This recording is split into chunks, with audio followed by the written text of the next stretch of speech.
And you'd be living here all vacation.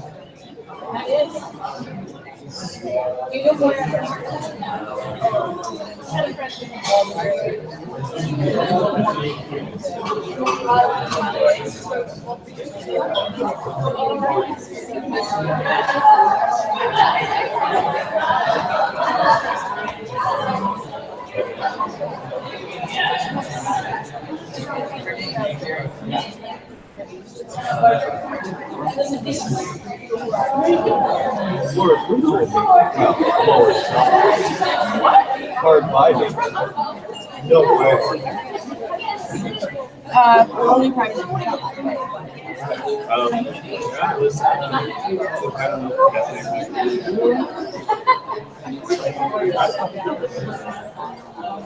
Oh, good. Sorry.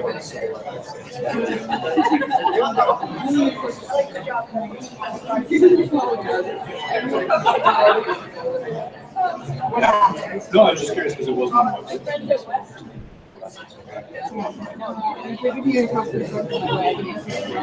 No, like I mean, friends. I have people say out in the bow again. Say it again, say it again, say out in the bow. The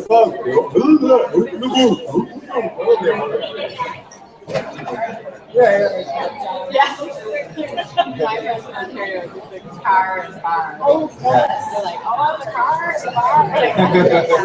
I don't even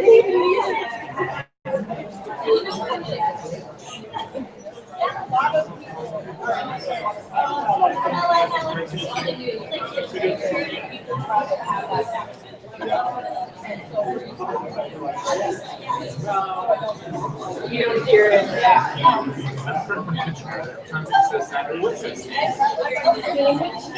It says camp. It says camp.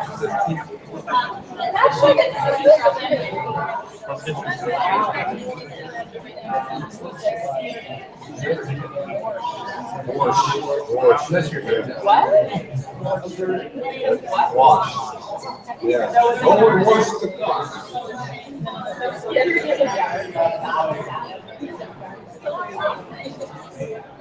Homosexual Nova Scotia. We ain't know it.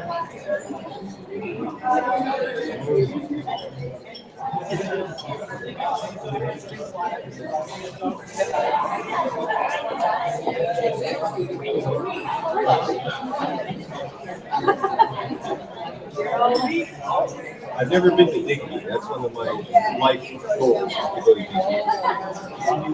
You've been to Digby? Have you been to Digby? Have you been to Digby? Yeah. Everybody's been to Digby except me. It's crazy. You've been to Digby. Yeah. How far is it?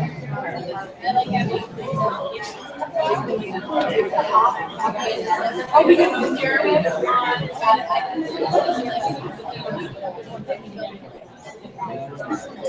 so digging up inside. Oh, I thought they were closer. I've done it. Oh. I had no idea. 1, 2, 3. 1, 2, 3. Hello again. Is it being a nice evening? Hello again. Yeah. So, who hasn't liked the food? Put your hand up if you didn't like. Who liked the food? Oh, everybody. Great. So I invite all the cooks to join us. The guys who did the wonderful cooking. Of course, we did the wonderful eating too. But all of you come, please. Come here.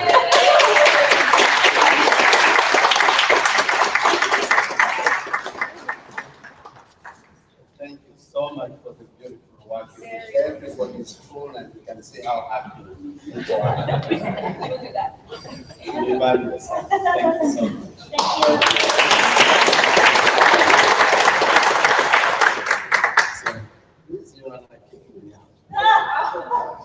Okay, well, sorry about the kicking. Yeah. So I have another person to kick up to the podium, who is Brian Tomlinson. Brian is ACIC board member. He's been serving on the ACIC board for 4 years and has a long legacy in the international development community in Canada. And he's going to be introducing our special guest speakers tonight.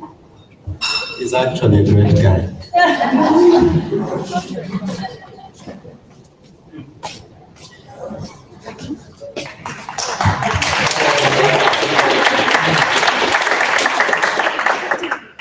So thank you. It's a wonderful privilege and pleasure to introduce Alex, who's been a part of my life and career for at least 15 years, maybe 20. I can't even remember when it began, but I do remember when it was very important to me and to CCIC. It was around the time that we had achieved the ODA Accountability Act, and we and myself and Jerry and a few others, Jerry Burr and a few others, were very instrumental in trying to bring that act to fruition. And we achieved it. And then we say, well, we have these criteria. One of them is consistency with international human rights standards. We had the sense that that was a good thing, but we didn't really know why it was a good thing. And really, I think over a period of a couple of years with Alex here in Canada, but also with Amnesty International and our friends in the UK, it really brought home to me what we had actually achieved in that criteria.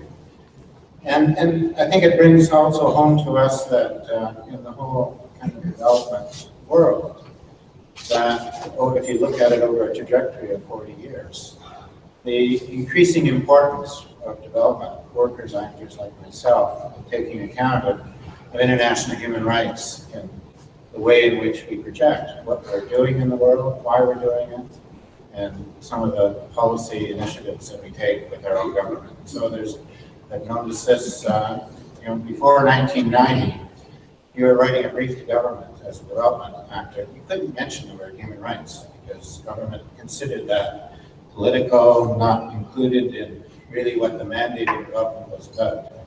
That all changed in the 80s, but it was a very steep learning curve, I think, for many of us in the development sector. And so we really appreciated the way that Amnesty stepped up and really offered themselves and the processes that we created to try to learn more about that. So in that context, I really appreciate Alex coming here tonight to talk to us. And I think we've been discussing over the last day and a half aspects of the current reality in which we face. And I think all of us know that while we've achieved the feminist international development policy in Canada, we still live in very troubling times, I think, for progressive internationalism.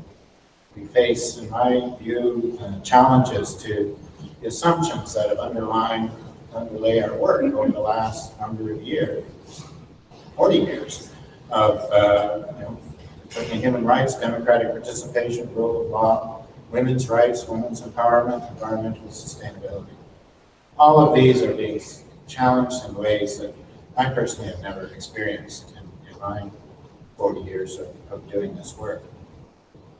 And in the international realm, civil society itself is really facing significant ways in which their work in many sectors are being constrained by legal and regulatory issues, by attacks on human rights workers, killing of human rights workers. So our partners who are facing these realities in developing countries, some of which we actually have faced in Canada in many ways, but never in that serious degree. So I've been struggling to figure out kind of how we respond to this new reality.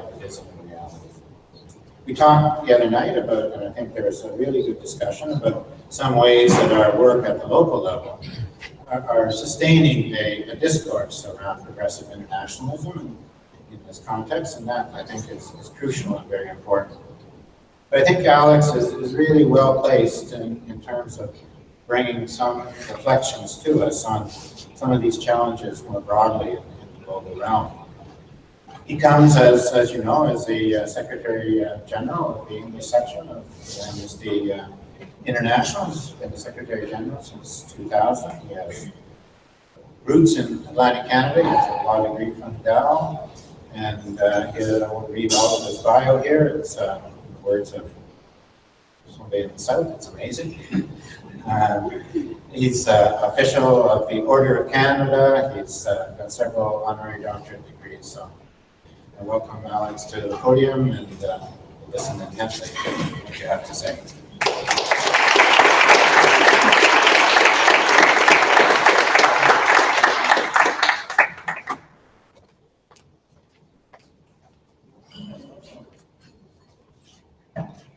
Well, thanks so much, Brian. It's a treat to be introduced by a friend and a dear colleague from, as you kindly reminded us all, years gone past, but someone who it's always been a pleasure to find common cause with. And it's great to have the opportunity to be with you here this evening. Given my Atlantic Canada roots, in addition to being a graduate 2 times from Dalhousie, I also grew up in St. Andrews, New Brunswick, did my high school years there, so have, I think, a pretty solid claim to saying that I'm at least well on my way to being a maritimer, and so always enjoy opportunities to be back. I think when Carolyn extended the invitation to come and join you this evening, I first jumped out and said, that's great. I've actually never had a chance to speak at Mount Allison. And then I later realized that, of course, I had, but I think I had put it from my memory, because it was actually the first speaking gig I had after taking my job as Secretary General back in January of 2000, and it was here on the Mount Allison campus. And I get up, I arrive, I see the program, and I see that I have been given the enviable speaker slot right after Stephen Lewis. And let me tell you, especially 17 years ago when I was still a baby Secretary General, but even now as a more seasoned Secretary General, it doesn't matter how smart you are, how funny you are, how much you make people weep, how much you inspire people, no one's ever gonna top Stephen Lewis. So thank you for giving me the spotlight tonight, and I can finally claim Mount Allison as a great place to give a speech. I say that, of course, with nothing but huge respect and admiration for Stephen. I've actually told him that story a few times over the years. So I do want to take us on a bit of a tour tonight.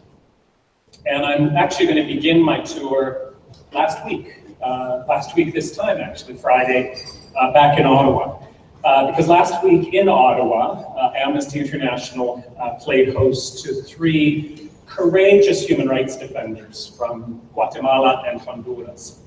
And during the course of a very jam-packed 3 days, these 3 amazing individuals spoke to a parliamentary committee, to the Liberal Party's Human Rights Caucus, to global affairs officials, a University of Ottawa conference, an open public forum, the media. There's probably something I'm forgetting.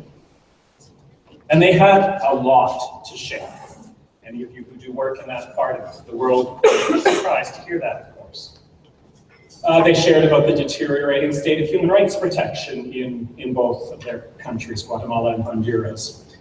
They highlighted particular challenges for Indigenous peoples, journalists, and human rights defenders, which is sort of what their particular backgrounds were. And they spoke of the growing connection between corporations, resource development, and human rights abuses in both of their countries. One of our 3 guests was a man named Luis Fernando Garcia Monroy from Guatemala. And 4 years ago, when he was only 18, he was part of a peaceful protest outside the gates of a mining operation in his community of San Rafael, run by Canadian mining company Tahoe Resources. And they were demonstrating a range of serious and very legitimate concerns including the company's failure to properly and meaningfully consult with the community, and very serious concerns about water contamination and depletion connected to the mine. And suddenly during this protest, they were fired upon by the company's security forces, and it was not blanks, it was live ammunition. And many of the demonstrators were very seriously injured, and that included Luis Fernando, who was shot repeatedly in his face and in his back. He required extensive surgery to heal from those very serious wounds. Well, Luis Fernando and others who were injured that day obviously have a right to justice. They know that is impossible in Guatemala, so they have turned to the Canadian courts, and they've launched a lawsuit in British Columbia, which is where the company is headquartered. But at the first round, a BC judge initially ruled that the suit should be kicked out of the Canadian courts and sent back to be heard in Guatemala instead. A ludicrous ruling, obviously, that would essentially deprive them of any prospect of justice. Fortunately, the BC Court of Appeal overturned that decision and concluded that the trial could and should go ahead in BC. Tahoe Resources then filed an application with the Supreme Court of Canada seeking leave for a further appeal. Well, we could not have orchestrated the timing of Luis Fernando's visit better if we had tried. It's a good reminder that often you just shouldn't try to orchestrate timing because it works out better when you don't. Because wonderfully and powerfully, the Supreme Court rendered its decision on Tahoe's leave application while Luis Fernando was with us in Ottawa. And they turned down Tahoe's request for a further appeal. And that meant that the BC Court of Appeals judgment stands and that this lawsuit will now proceed to a full-blown witnesses, evidence, days and days of it trial in Vancouver. Well, that's tremendous news, obviously, and one more sorely needed advance in Canada when it comes to ensuring corporate accountability for human rights violations, an issue I'm sure many of you follow closely or at least are aware of. And we could certainly come back to some of that later. But here's the main reason I actually wanted to open with this story. So as I say, a week ago, just about this time, we were wrapping up that program of 3 days of very busy events in Ottawa, and I was having a very heartfelt goodbye exchange with Luis Fernando, who was readying to return home to Guatemala the next day. And he was clearly enthused, even elated, I would say, by the consistent concern and support he had received during the entire time he'd been there. But as we were saying goodbye, he also admitted to me that he felt very confused and conflicted. He said, understandably, that he had come to Canada having lived through years of feeling that Canada was the source of the human rights harms that have so devastated his family and his community. A Canadian company with strong Canadian government and diplomatic backing, mining away in seeming complete disregard for human rights responsibilities they bore. But here it was, in every meeting and exchange he'd just been through in Canada with MPs, with diplomats, with activists, with academics, with the general public, he had seen and heard nothing but concern and deep regard for human rights. And so he asked me, I'm paraphrasing a bit here, but he asked me, how can there be such incredible talk about human rights here in Canada, while back at home, Canada turns its back on human rights problems in my community, problems it has caused and problems that it certainly can fix. Well, I think Luis Fernando's confusion is actually a very powerful reminder to all of us. And I think it's an important frame for the remarks that I want to share with you this evening. I think essentially it boils down to this, doesn't it? Talk is good. And it is. Talk is very good. Good talk is even better. action.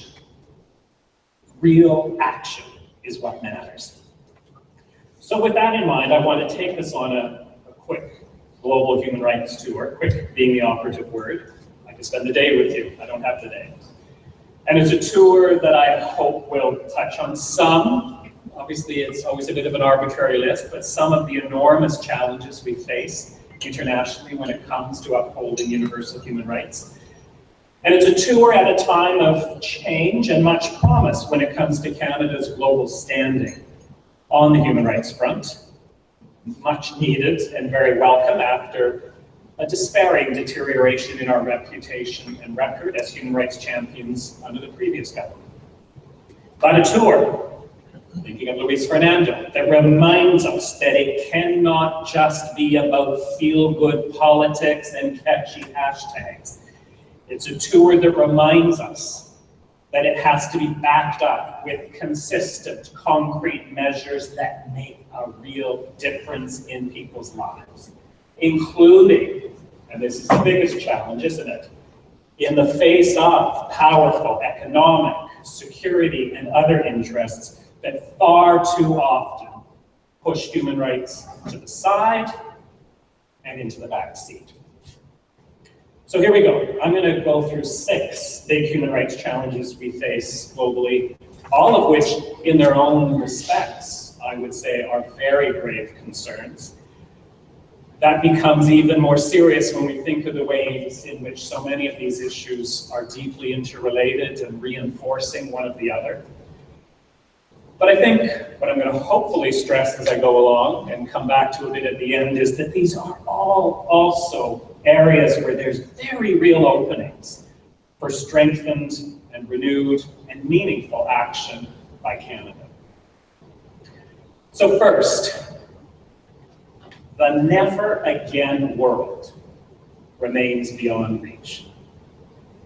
Some of you may wonder what I mean by that, the never again world. We've heard it for years, not just years, in fact, for decades, right? It goes back to the Holocaust, to Cambodia, to Rwanda, to Darfur. Every time the world has been wrenched by horrific instances of genocide and mass human rights violations, and as we've come out and recovered and healed and tried to put it behind us, as a world, we've always said to each other, never again. But without any question, here we are in 2017, and one of the most glaring and troubling human rights realities that this world of ours faces is the fact that mass atrocities continue unabated in so many corners of our world. The list over the past few years would be all too familiar to an audience such as this. Often, though not enough, in the headlines, frequently the subject of Amnesty International, Human Rights Watch, United Nations, and other reports. And with some degree of unevenness, regular fodder for UN Security Council debates, international donor meetings, and other government initiatives, if not real efforts to take action. All of that, yet Syria, northern Iraq, Yemen, South Sudan, Libya, Ukraine, the Central African Republic, Burundi, the Democratic Republic of Congo. I could go on, couldn't I? I won't. Is it better or worse than 10, 15, 25 years ago? There's no obvious answer to that, and it really isn't even the question that matters. What is clear is that the dysfunction of the international system to effectively prevent, which is what we really want, and respond to, surely at a minimum we should be responding, atrocities. The deadlock at the UN Security Council, for instance, is entrenched and wholly unforgivable, and gives no imminent sign of loosening up. Preventing genocide, war crimes, and crimes against humanity is a topic and an agenda well beyond my time this evening. But let me just say 2 things that I think we need to take on board in being concerned about this area: justice and weapons. Two key components of an atrocities prevention agenda must be stopping the flow of arms and weapons that fuel the slaughter, and bringing to justice the architects, the masterminds, so as to ensure, yes, accountability for their terrible crimes, but also to make some effort to deter future crimes. So that means shoring up support, and Canada truly must take the lead here, for two institutions and treaties that have been among the most groundbreaking global human rights developments of the past 20 years, but remain contested, strained, and undermined. And that's the International Criminal Court and the Arms Trade Treaty. Canada has, of course, long been a champion of the first, the International Criminal Court. Wavered a bit under the Harper government, but for the most part, we seem to be back in the saddle again and really committed to the notion that the ICC, with all the struggles and challenges and enemies that it faces, must succeed, and it needs real support if that's going to happen. And while our previous government was certainly no fan of the Arms Trade Treaty, we now have legislation pending in Parliament that should, at last, pave the way for us to get on board with the Arms Trade Treaty by the end of this year. That, of course, leaves hanging the rather awkward question as to what our new arms trade obligations might have to say, for instance, about our willingness to sell $15 billion worth of light armored vehicles to Saudi Arabia, given its internal human rights record, but also its clear responsibility for widespread war crimes in neighboring Yemen. I guess we'll save that debate for early next year. An important one it will be to have. Let me move from there, though, to a second and very related theme, and that is the global refugee crisis. I expect you all know the grim statistics, and that is what they are, very grim. When we combine the number of refugees and internally displaced people around the world, over 65 million people have been forced to flee their homes because of war, mass human rights violations, and persecution. The numbers are higher than at any time since World War II. UN numbers put it into a truly staggering perspective. 1 out of 112 people on this planet of ours now is forcibly displaced from their home. Every minute, 25 people flee from their homes around the world. If displaced people were their own nation, that new country's population would exceed the population of the United Kingdom. And here's perhaps the most wrenching statistic of all. Well over half of those displaced are children. Some situations, of course, are particularly staggering. Well over 5 million refugees from Syria, for instance, in excess of 3 million in Turkey alone. Close to 1 out of every 4 people in Lebanon today is a refugee. Just translate that statistic into a Canadian context for a minute. 1 out of every 4 people. We freak out when we have a boatload of 100 show up off the Pacific coast. Around 1/3 of the population of South Sudan is now displaced, either internally or in neighboring countries. In fact, the BDB camp in Uganda now shelters over 285,000 people. And with refugees still streaming in, that will probably soon close in on 300,000. And that means it has earned what is obviously the very unenviable title of now being the largest refugee camp in the world. Okay, that's all pretty staggering, those numbers, but this is the main point I really want us to hold on to. The crisis doesn't lie so much in the numbers, as big and overwhelming as they may seem.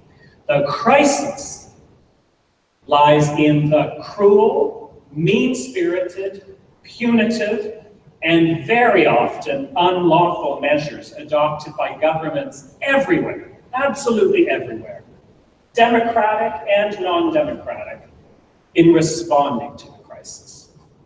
More money, more might, more political will is expended in our world today on avoiding and turning back and punishing refugees than ensuring they are safe and given dignified protection. That is a disgraceful reality that should shame us all, even those of us who are working for a better world.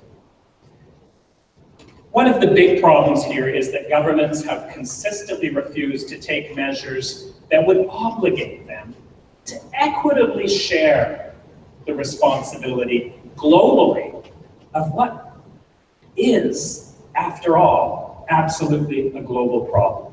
But instead, we live in a world that continues to say to frontline states, tough luck, Turkey, you're the neighbor, you're the one on the hook. Stand by, we may write you some checks, but you're the one who must bear the burden. That was supposed to be tackled at a major UN summit last September. It wasn't. Instead, a 2-year UNHCR-led process has begun, which will report back in September 2018. Doesn't give a lot of hope for a major game-changing breakthrough in new thinking or new approaches.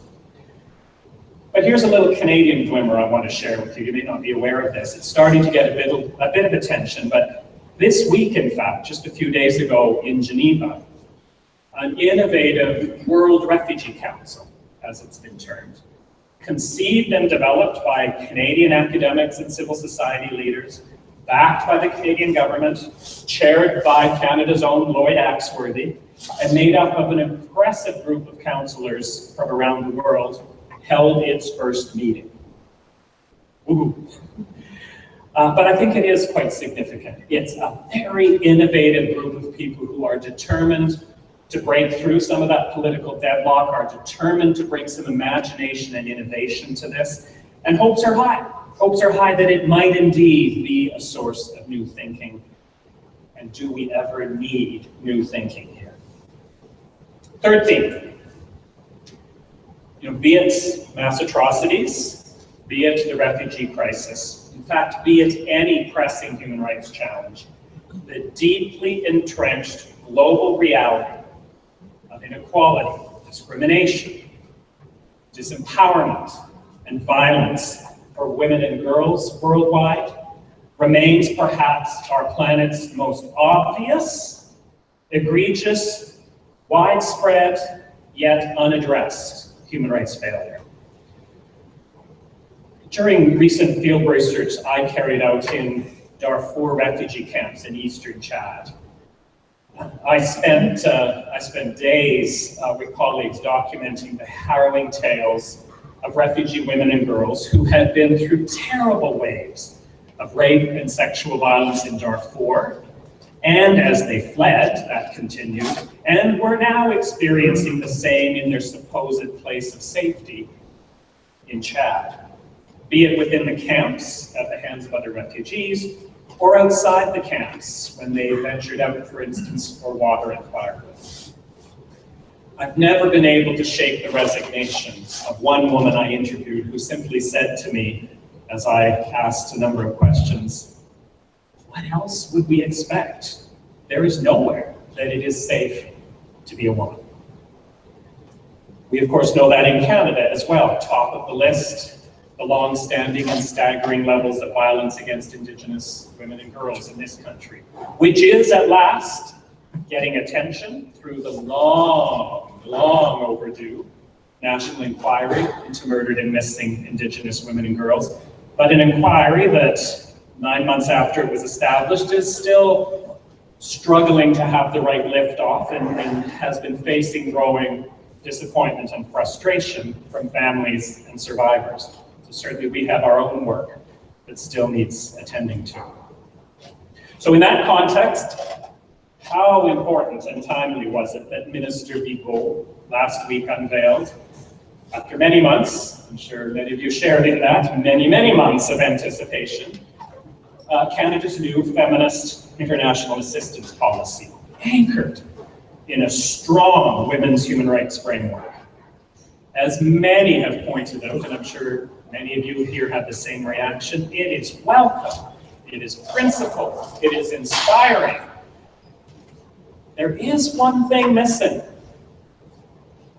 and it's a big one. Money. The new policy did not come with new money. New policy, new money, maybe? No.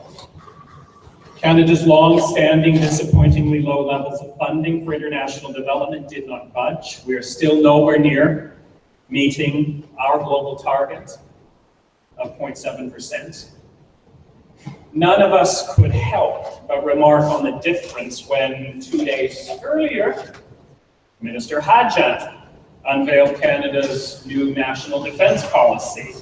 Again, anticipated for many months. Again, a policy that has a lot of interesting substance in it. But this time, it was a policy accompanied by stunning, not just marginal, stunning new spending commitments. None of which had been budgeted, none of which were in this year's budget. No particular explanation as to how it will be covered. What a difference. And I would say to you that really needs to be our clear message going forward as we work with and celebrate this new policy as we should. But we cannot waver from that message that we need to see the backing to ensure that this policy will truly be able to deliver what is promised. The fourth challenge I want to talk about with you is a recent one, it's a raw one, and it's an ugly one. And this is the rise of hate, fear, and scapegoat populism in our world. And no, this is not simply my Donald Trump moment, though it is, of course, very much about Donald Trump.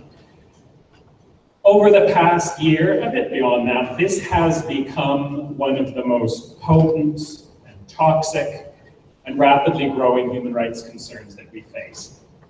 In fact, it was the theme of the release of our global annual report launch in February of this year.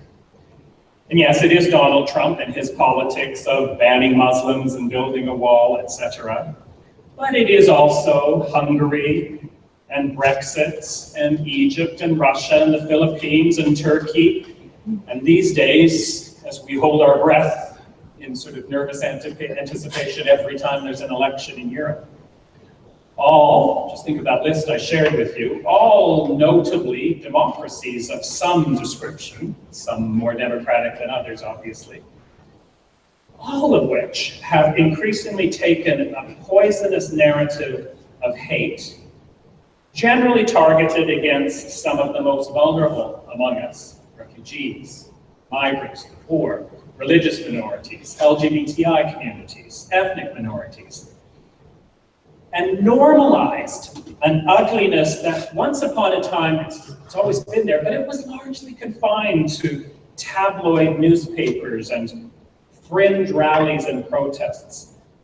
But now it's become regular fodder, not only for political campaigning and debate, but for legislative policy and agendas for elected politicians. The response? Well, we do, of course, respond to the outcome. We mobilize to resist laws and policies that discriminate, punish, ban, exclude on the basis of race, religion, gender, sexual orientation. We work to uphold routes to safety for refugees. But there's something much deeper at play here as well, isn't there? How does the message of rights and equality punch through in the post-truth era of fake news? How do we reach disaffected sectors of society, including blue-collar workers who feel threatened and left behind by globalization and technological change, with that message of rights and equality? And how do we grapple with fundamental questions about how to address the growing hate agenda in ways that, of course, respect the free and open nature of the democratic process, that uphold the fundamental right to free expression, and yet recognize that as we allow it to fester, to take hold and ultimately come into office, the very fabric of human rights protection, the notion of equality that is at its core, is increasingly under attack. Our vigilance is called. We all need to be part of responding to this agenda. My fifth point is very topical for us, at least at Amnesty, because it's the theme behind a major global 2-year campaign that we launched last month worldwide, and it's a concern that Brian picked up in his introductory remarks, and it certainly echoes Luis Fernando's experience in Guatemala. And it's this: defending human rights has become an increasingly perilous and vilified vocation worldwide. And when it becomes more and more dangerous to defend rights, it's not just the rights defenders who are in peril. We all suffer. Last year, for instance, at least 22 countries saw people killed for peacefully standing up for human rights. In 63 countries, they faced smear campaigns. In 68 countries, they were arrested or detained solely because of their peaceful work. And in 94 countries, they were threatened or attacked because they believe in human rights. Those are the sorts of statistics we should have left behind years ago. In 1998, in fact, almost 20 years ago, the UN adopted a new declaration on human rights defenders. And at the time, it was actually more or less a celebratory step forward. It really did have that kind of spirit to it. But in 2017, it has become a vitally important and universally undermined human rights instrument. We never imagined that that was going to be the course of that document 20 years later. It resonates with a related deep concern we hear of frequently, that of the shrinking space for civil society around the world. Well, Canada can step up here, and we adopted new human rights defenders guidelines last December. The government adopted them on Human Rights Day, in fact, December the 10th last year. And notably, this goes back to Luis Fernando's experience, those guidelines, we certainly weren't trailblazers here. There's lots of other countries that are ahead of us in having guidelines as to where protection for human rights defenders will figure in their foreign policy and international development efforts. But where Canada is a trailblazer is that the guidelines recognize that unfortunate connection between the operations of Canadian extractive companies, and as I'm sure many of you know, we do lead the world in mining, so this is important they're there, and the associated dangers for human rights defenders who seek to oppose sometimes, question other times, or merely educate about the human rights impacts associated with mines. Very true. As Latin America, where Canadian companies abound, has now become the most dangerous region in the world for human rights defenders who work on land, environmental, indigenous rights issues associated with mining. This is not just a faraway concern, but it's such an important development that we now have a set of guidelines that give us the avenue to finally push for a more principled and meaningful Canadian response to that reality. Lastly, let me just say one quick thing about an absolutely essential human rights challenge that is qualitatively different from these other points, and which does, I suppose, in many respects not compel the same sense of drama and urgency as some of these other issues, but it's key, bedrock, I would say, and that's this. We have not achieved what we need so desperately to achieve when it comes to enforcing human rights.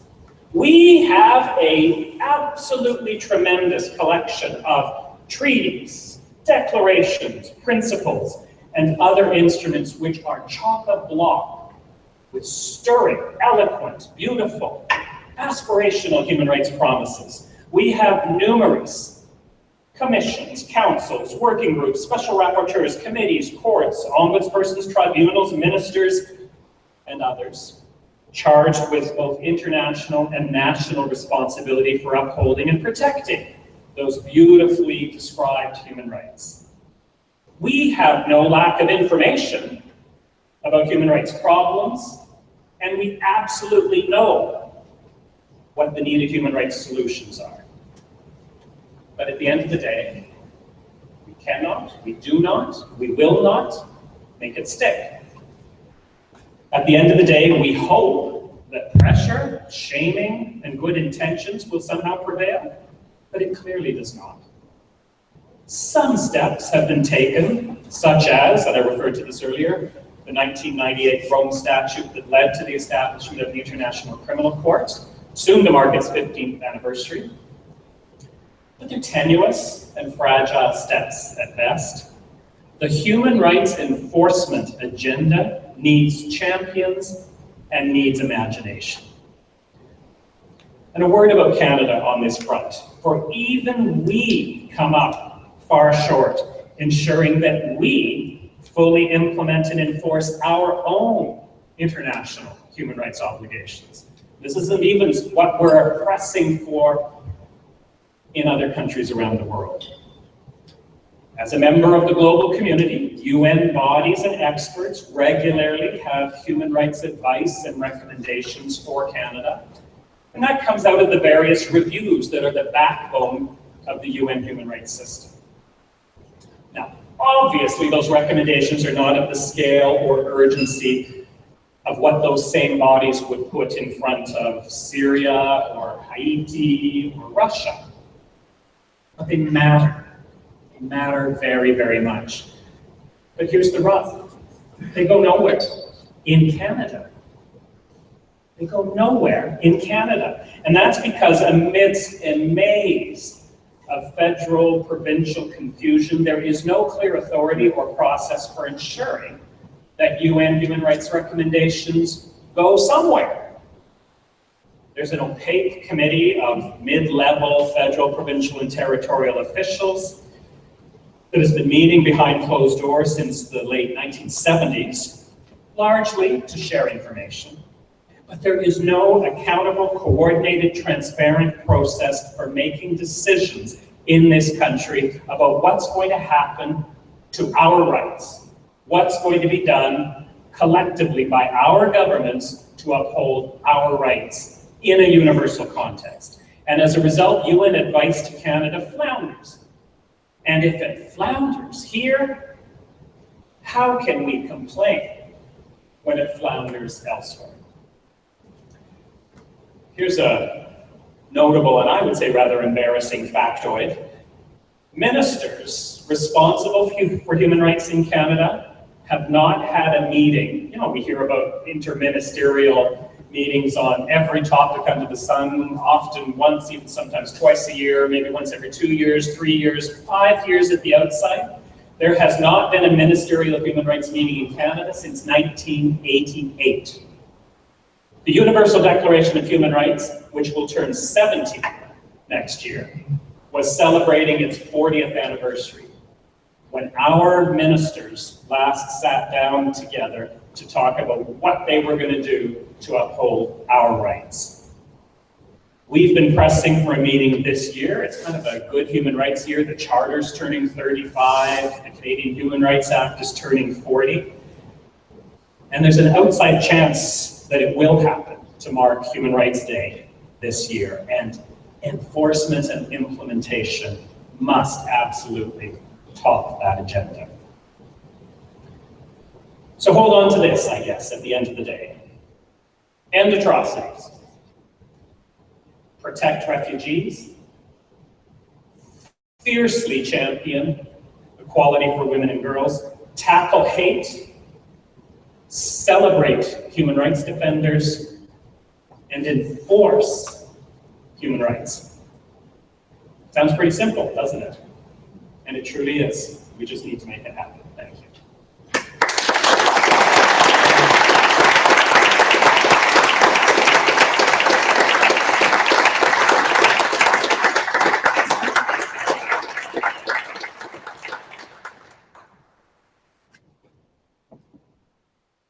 Thank you so much, Mr. Alex, for this wonderful reminder. When you were speaking, it reminded me something. It made me actually nervous.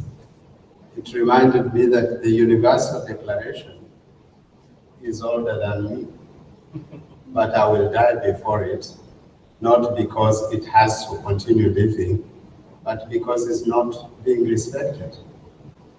Really, this is a call for all of us as Canadians. I hear in your speech when you speak about Uganda hosting over or around 300,000 refugees from Sudan. We still have refugees from Congo, has refugees from Somalia and other countries that is the same. And here we are, sometime we see our governments not taking their share when we announce international development, and there is not really a lot that is allocated for causes like refugees and so on. So it's a wake-up call for all of us for what we can do and for how we can help each other. We are actually all refugees in this world because we are born, we shall pass. Nobody will be living forever. This land is not our permanent land. It belongs to us and the coming generations. So we have to reason on what you have said, and I can assure you that if Lewis was here, again listening to your speech, I'm feeling like even less than what you felt when he was talking in this university. So I'm looking for something to thank you so much.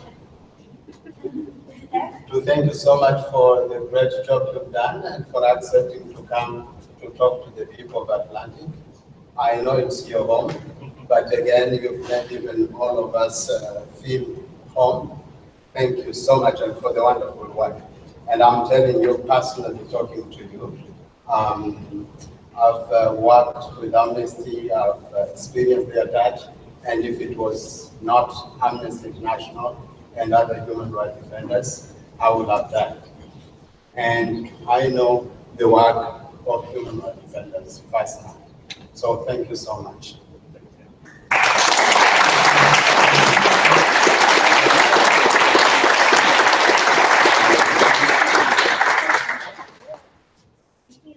He's asking if there's more questions. I think Kate is around with the microphone. So I gave your gift early enough, ahead of time. I don't have any other gift to give you if you answer the questions well. So I can hold it for you. I have something to give you. So if I get one of the questions wrong, does it mean I don't get the coffee back? I won't say anything. I've seen you're a pretty hard-nosed duo. Well, that said, does anyone have it? And it doesn't have to be questions. I mean, is there just anything on your mind or any of your own reflections about human rights challenges that you're seeing in your own work or efforts? Or you may just be eager to get on with the music.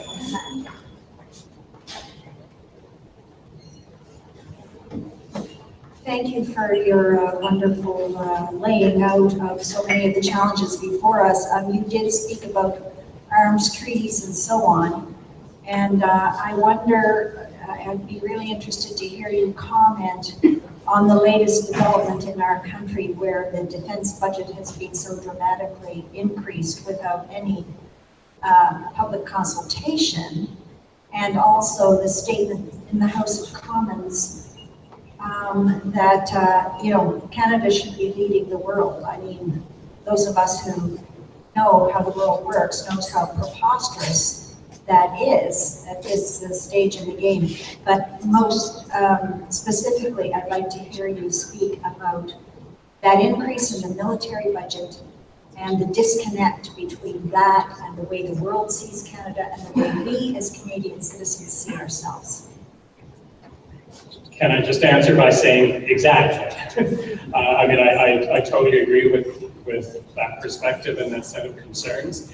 And I think, as I said in my remarks, I think the concern about that massive increase in anticipated military spending and really ramping up our armed forces in such a major way was all the more glaring coming 2 days before nothing, even remotely, similar when it came to the international assistance policy, which has so much good at its heart, and then just has nothing to back it up. It would have been disappointing even if the international assistance policy had come on its own that week, but for it to come 2 days after a policy development. It was Global Week in Ottawa, right? Minister Freeland had laid it out at the beginning of the week in her speech, and then the two reviews report in with what it's going to look like.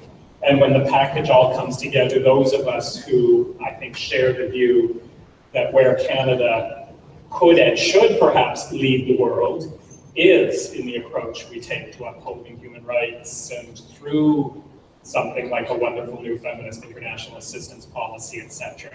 But we will never get remotely close to leadership if we do not, and not just somewhat, but substantially put our money where our aspirations lie.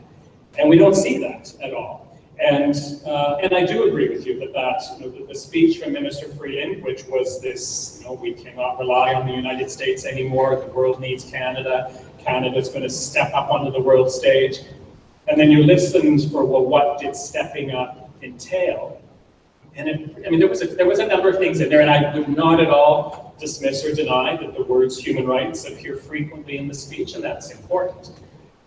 But the only place where you really felt there was some meat, where you really felt there were going to be some resources and some agenda, was that we need, if we're going to be leading the world, if we're going to be big players on the world stage, we need a big military. And number one, I agree with you that I think that's an illusion beyond, even for those who may really feel that that's where Canada should be heading. We will never reach those stratas, ever. We're just not big enough, whatever. There's all sorts of reasons why we wouldn't reach that as a nation. But I think more to the point, it's deeply disheartening for those of us who know, number one, where our true strengths as a nation lie, but even more importantly than that, what the true vision of a world that is just, that does have global prosperity, that is sustainable. That vision does not lie in more light armored vehicles for Saudi Arabia or more fighter jets. It does rely on bringing something like a feminist international assistance policy and a strong regard for the universal human rights system to life. And sadly, that's not what we heard last week.